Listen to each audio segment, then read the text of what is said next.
get through mine.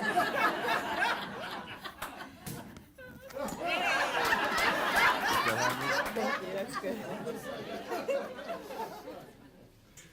I'm Tami Sawyer. I don't know if anyone else introduced themselves, but that's just what I do.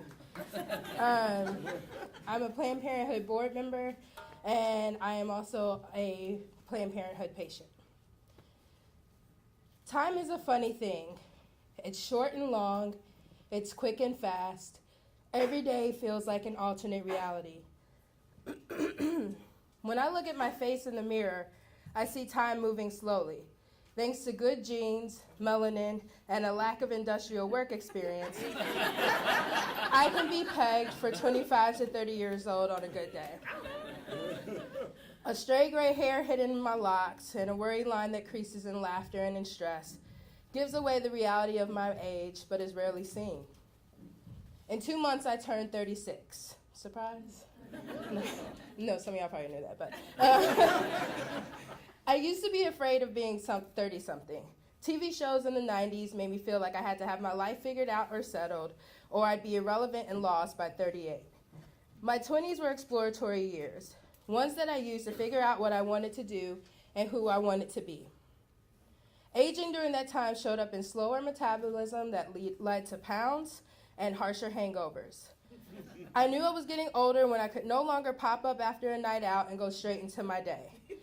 48 hours in the house ordering Papa John's multiple times while binging Netflix, Aleve, and Gatorade signaled that young might be the word used for my face, but definitely not my liver.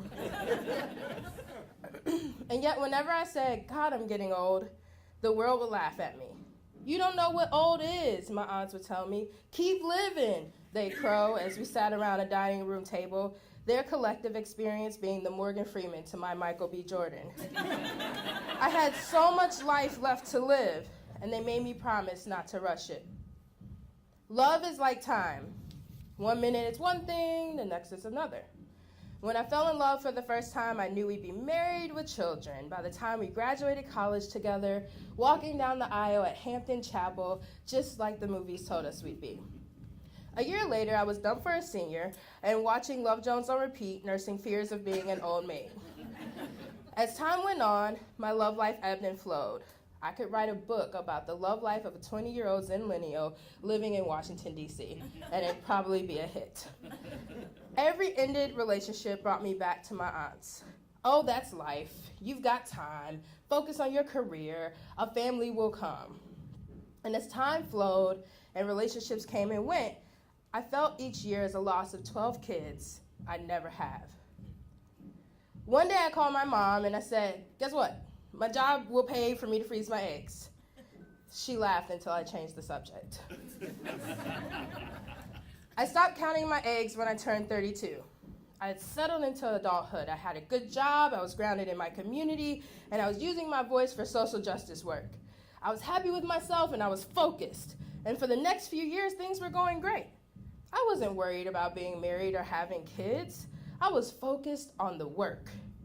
I'd rather march down Union Avenue any day than plan a wedding, which was a former favorite pastime of mine. I went to fewer weddings and I went to more direct action trainings.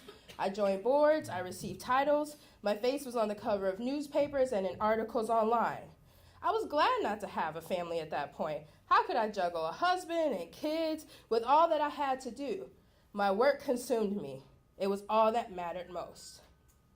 Then this fall, while I was fighting statues, 2 of my best friends announced their pregnancy.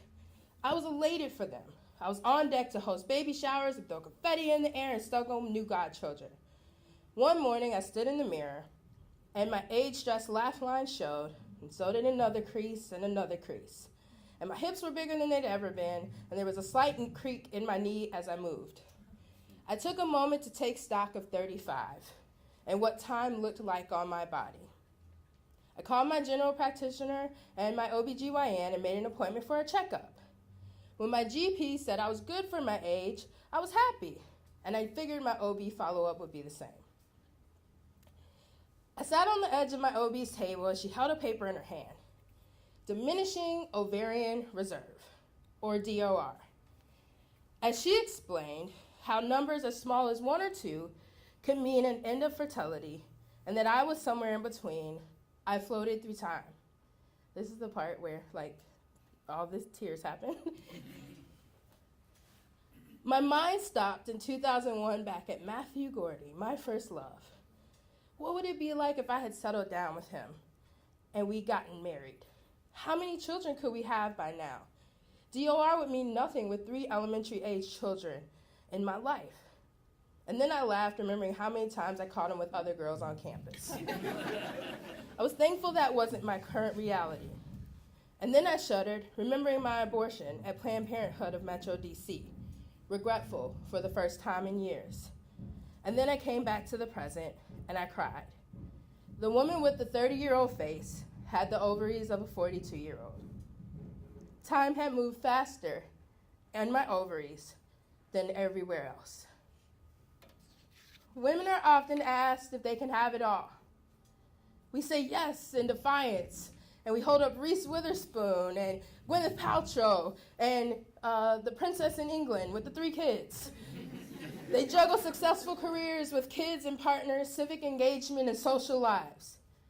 But we can't have it all because we can't control time. Something will always slip through our fingers. And I think I'm starting to believe that that's okay. Every month, my reserve diminishes a little further. And yet every month, another accolade or milestone comes my way. Every month, another opportunity to be a mother passes me by. And yet my opportunities grow, my work gets stronger, I become more rooted in myself and my community. I lay down at night and I try to tell myself that if I never become a mother, I planted seeds with my work, and I whisper a prayer to my ovaries to take just a little bit more time. Thank you.